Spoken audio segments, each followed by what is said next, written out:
escucharlas. Mentira que Dios no escuchó una oración de Jesús. Capaz quedó callado, pero no quiere decir que no la haya escuchado. Entonces, usted como creyente, yo como creyente, tengo que estudiar esta oración.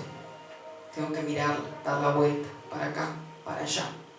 Porque todo lo que Cristo pidió por nosotros va a ser contestado por el Padre, ya que no depende de nuestros méritos, ¿sí?, sino de los de Cristo. Entonces, hay otra parte, que esto también tiene que ver con un poco con la historia de cómo oraban los sacerdotes, cómo oraba el pueblo y cómo era la costumbre de orar. Nosotros, déjeme decirle ahora, nosotros tenemos, y cuando digo nosotros lo digo en esta parte del mundo, ¿no? Porque si estuviésemos en Medio Oriente y fuésemos cristianos, por ejemplo, tal vez nosotros mirar al cielo y hacer esto así no lo podríamos hacer, porque es una referencia de adorar a alguien, de adorar a Dios en este caso. Y Jesús lo hizo así. Tal vez los sacerdotes no tenían la costumbre de mirar al cielo, pero los antiguos sí. O sea, la iglesia primitiva fue cambiando, fue teniendo prácticas distintas, donde se volvieron más estructurados, más sobrios, y se olvidaron de la relación que podían tener con Dios. Cuando los patriarcas, ¿sí?, Abraham y aquellos que estaban antes de todo, me imagino yo que oraban a Dios y miraban al cielo, porque tenían una relación muy estrecha con Jehová, con Yahvé. Y ellos miraban al cielo y miraban las estrellas, y Dios les daba promesas, y Dios estaba ahí. Cuando el hombre comenzó a tener otras prácticas y otros dioses, comenzó a alejarse. Y aún así también nuestro cuerpo y nuestra manera de orarle a Dios comenzó a alejarse. Entonces, Dios está en todos lados, sí, Dios está en todos lados. Pero hay ciertas maneras de rendirle también como una adoración a Dios. Y Jesús lo hizo. ¿Jesús qué hizo? Ahí en el primer versículo. Estas cosas habló Jesús y levantando los ojos al cielo. Como diciendo, ahí está. ¿Dónde está Dios? Ahí. Y levantó los ojos Jesús al cielo y miró y dijo, Padre. Entonces no están tan errados los niños a veces cuando, ¿no?, oran a Dios y miran para arriba. Y a veces nosotros nos olvidamos que también podemos mirar un poco para arriba. En vez de estar siempre acongojados y tristes y siempre tirándonos al piso, donde nuestra humanidad por ahí está cansada. Y si hacemos al revés, y si hacemos como Jesús, que estaba a punto de ser torturado, y en vez de tirarse al piso y llorar panza para abajo, dijo, Padre, la hora llegó. Y miró al cielo, miró hacia arriba, con orgullo de ser hijo de quien era. Siéntase orgulloso de ser hijo de quien es.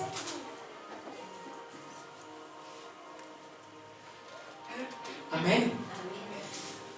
El Señor se sentía con la plena libertad para acercarse a su Padre. ¿Sí? Jesús se sentía con la plena libertad y nosotros también.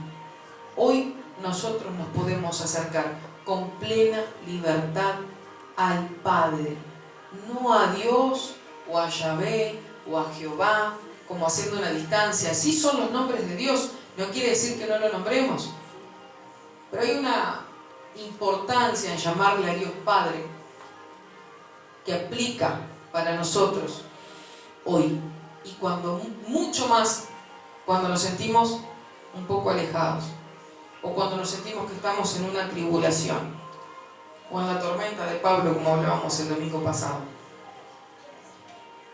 Si nosotros no tuviésemos esta opción, si no tuviésemos la opción de decirle a Dios, Padre, y tuviésemos que hacer cola en una sinagoga para ir a orar y hablar con el sacerdote, ¿qué sería de nosotros? ¿Andaríamos con los harapos, con los trapos colgando? Las caras largas. ¿Quién sabe cómo estaríamos si nosotros no tuviésemos la posibilidad de que con una simple oración, diciéndole a Dios Padre, no sé qué hubiese pasado, o no sé dónde estaríamos, o no sé cómo estaríamos si viviésemos en otra época? Entonces usted entiende la importancia y el privilegio que tiene hoy de orarle a Dios, de la misma manera en la que lo hizo Jesús.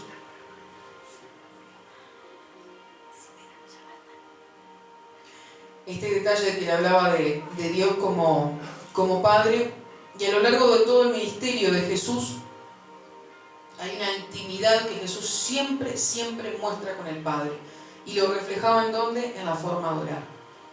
Nosotros estamos acostumbrados a Jesús a escucharlo orar de esta forma, ¿sí? Pero era totalmente nuevo para la época.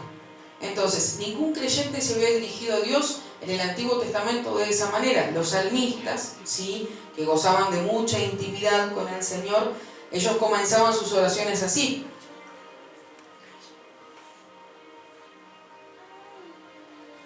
No veían a Dios como un padre personal, sino que lo veían como un padre de nación. ¿Bien? Los salmistas, que tal vez eran los que eran más estrechos, más íntimos, porque estaban en una intimidad continua, ¿bien? Lo veían como padre de nación, pero nunca le decían padre personal, ¿sí? Esto cambia con la venida de Jesús. Si somos creyentes, si tenemos ese espíritu, el mismo espíritu de Jesús, podemos orar de la misma manera.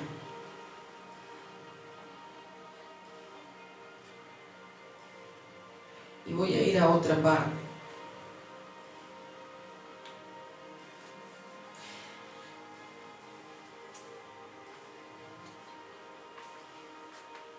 Jesús, en el primer versículo donde él habla de glorificar también a tu Hijo, ¿sí?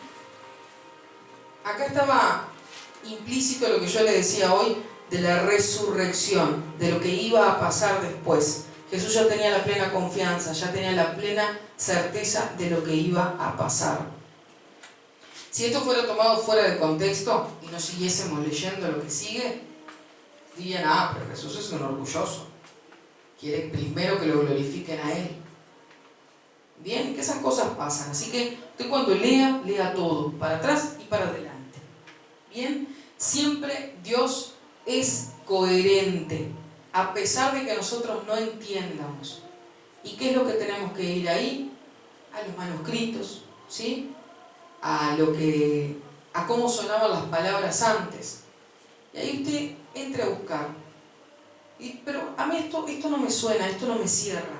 No, seguramente sí. Que no lo entiendamos es otra cosa. Bien, voy a terminar ya por acá. Me voy a ir al final de todo. Bien, Cristo podía ser glorificado a fin de que los atributos de Dios fueran exhibidos. ¿Cuáles eran los atributos de Dios? Son un montón. Hay un montón de atributos de Dios que son glorificados en cada uno de sus hijos. Amén. Entonces, oraba por su propia glorificación, pero con la intención de que ello lo llevara a Dios. No era ningún orgullo. Bien, acá Jesús estaba buscando su propia hora, y lo único que él quería era que con la propia hora de Jesús, con lo que estaba llegando, fuese glorificado el Padre. Siempre es glorificado el Padre. Entonces, él no estaba pidiendo nada para sí mismo. Es más, después sigue pidiendo para los hijos, para los otros hijos, para los otros discípulos, para los que van a seguir después.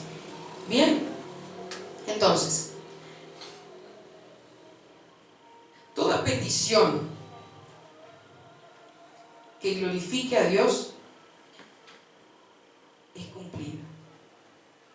Y acá, cuando Jesús dice que los guardes del mal, fíjese usted cuántos testimonios hay de personas que han estado predicando el Evangelio y Dios los ha guardado del mal. ¿Por qué? Porque había una glorificación del Padre mientras ellos predicaban. Hay misioneros, abundan los misioneros y abundan los testimonios de misioneros. Por irme para otro lugar, ¿no? Abundan los testimonios de misioneros donde Dios los salva de pestes, de alguna guerrilla,